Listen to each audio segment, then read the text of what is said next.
In this lecture, we're going to be talking about finance, saving, and investment. The syllabus includes talking about financial markets and explaining them a little bit. We're then going to talk about loanable funds and the loanable funds market, and then we're going to see what happens when the government decides to intervene in these markets. Let's get started by talking about financial markets. Finance is the activity of providing the funds that finance expenditures on capital. And when we talk about finance, we talk about how households and firms obtain and use financial resources and how they cope with the associated risks. Money is what we use to pay for goods and services and factors of production. And when we talk about money, we talk about how households and firms use it, how much they hold in their pockets, how banks create and manage it, and how exactly the quantity of money influences the economy. Physical capital is the tools, the instruments, the machines that have been produced in the past and that are used to produce goods and services in the future. Inventory, raw materials, and semi-finished goods are a part of physical capital. Financial capital, as we mentioned, are the funds that firms use to buy this physical capital, and the quantity changes because of investment and depreciation.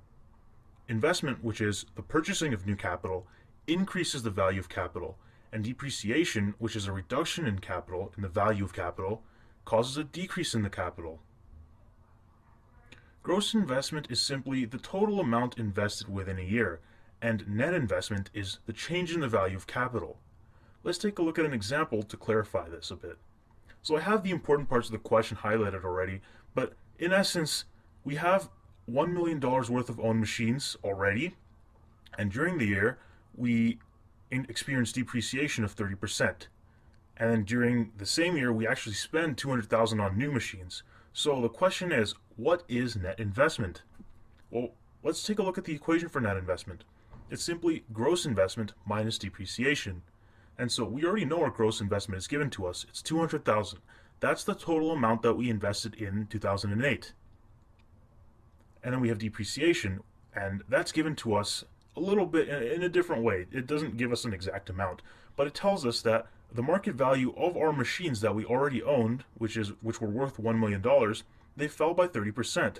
So what we're going to do is we're going to say that we have $1 million multiplied by the fractional value of 30%, which is 0.3, and we're going to say that our depreciation was $300,000.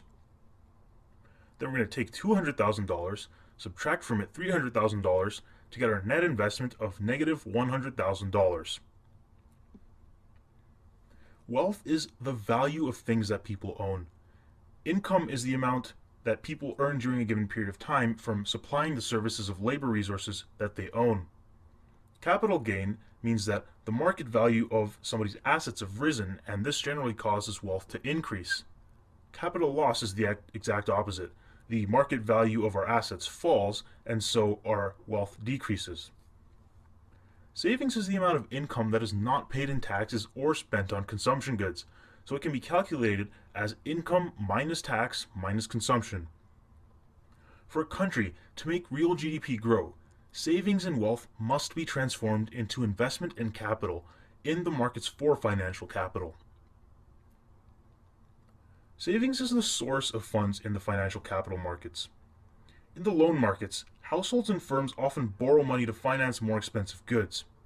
In particular, a mortgage is a legal contract that gives the ownership of a home to the lender, in this case, in most cases, a bank, in the event that the borrower, people like us, fail to meet the agreed upon loan payments, and this includes the repayment of the principal amount and the interest.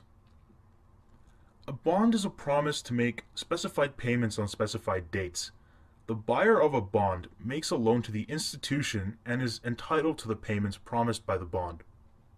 When a person buys a newly issued bond, it can be held until the borrower has repaid the entire amount, or the person who buys the bond can actually sell that bond to somebody else.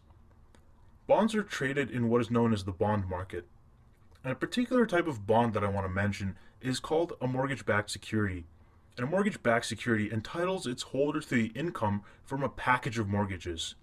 Lenders like banks can sell these packages of mortgages called mortgage securities so that they can actually issue more loans.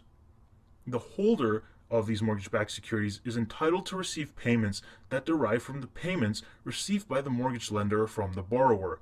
So to clear that up, if I take a loan and the bank has loaned me that money, but my loan gets sold to somebody else, that somebody else is entitled to the loan payments that I'm making because they have bought this bond.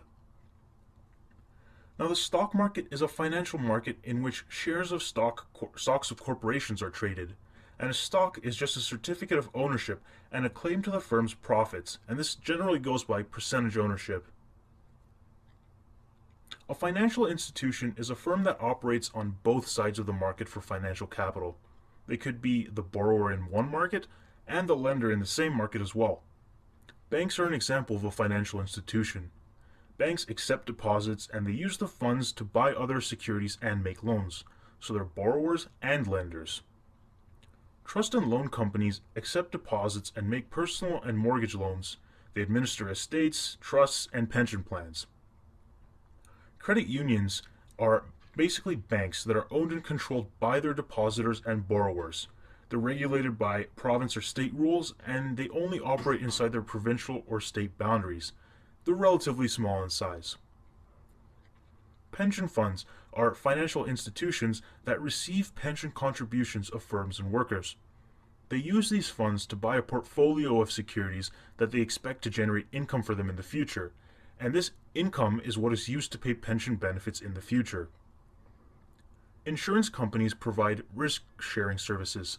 They enter agreements with households and firms to provide compensation in the event of accident, theft, fire, etc.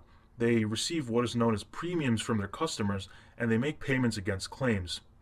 They use the money that has not been paid out to purchase other financial instruments. The profit is the gap between the earnings from premiums and the interest and money that is paid out to claims. Net worth is the market value of what the financial institution has lent minus the value of what it has borrowed. We can say that a financial institution is solvent if this net worth is positive, and we can call it insolvent if this net worth is negative. So that just basically means that it can't pay its debts and will go bankrupt if the lenders, if the loans that it has borrowed, if the lenders of those loans come back and tell them that, hey, we want you to pay these back, they won't be able to pay them, and so they'll go bankrupt. Liquidity talks about how quickly we can turn assets into cash, into cold hard cash. A firm is liquid if assets can be turned into cash quickly, and is considered illiquid if assets cannot be turned into cash quickly. Financial assets include stocks, bonds, short-term securities, loans. They're collectively called financial assets. The interest rate on a financial asset is the interest received as a percentage of the price of the asset. If the price of an asset rises, ceteris paribus, then the interest rate will fall. Because the interest rate is not set as a percentage, it's expressed that way. The interest is actually set as a dollar amount, and we derive the percentage from that dollar amount. If the interest rate rises, then the price of the assets falls, and debts become harder to repay, and the net worth of financial institutions falls. Let's take a look at an example of calculating the interest rate. Let's say that I buy a bond worth $100, and I'm promised payments of $10 as my interest. Now, to calculate interest, we simply take the amount of money that we receive in these extra payments, and we divide that by the price of the asset.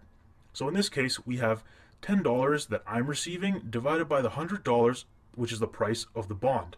We multiply that by 100, and we get 10%. Now let's say that the value of my bond increases to $110, and this has nothing to do, by the way, with the $10 that I'm receiving. That's completely irrelevant. But keep in mind, I'm only still going to be receiving $10 from this bond. So that amount doesn't actually change. That is a dollar value which stays the same. Now the second interest rate, we're going to use the same formula. We're going to take that $10 that I'm receiving, that's not changing, and now we're going to divide it by the value of my asset, which is $110. And we're going to multiply that by 100, and we get 9.1%. So in this case, the interest rate has actually gone down because the price of my bond has gone up.